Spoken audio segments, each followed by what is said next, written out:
Hello friends, welcome to my channel and thanks for watching this video. So we're going to discuss about TLF stock or Tandy Leather Factory INC.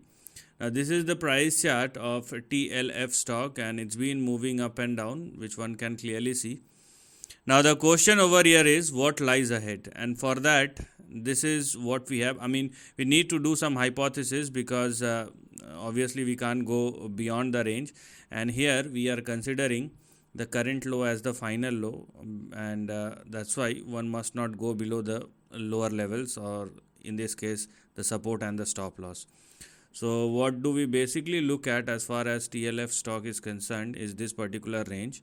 So this is what one can see as far as the lower end of the range is concerned, and simultaneously what do we have on the upside is this section.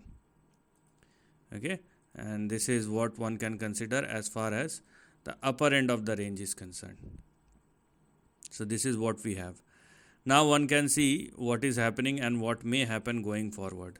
So going forward, TLF must not go below these two specific levels, and they are 3.64 as our support and 3.22 on the downside as far as the stop loss is concerned. So please don't go below these two specific levels. Simultaneously, what do we have on the upside is a swing somewhere in between $18 and $28 in the upcoming months and years. Basically, this is a swing which the stock has been going through, and if you want a still more conservative approach, then rather going for this range, what you can settle with is this range, which is in between $13 and $15. If the stocks are passes this level, then you can go for 18 and 28.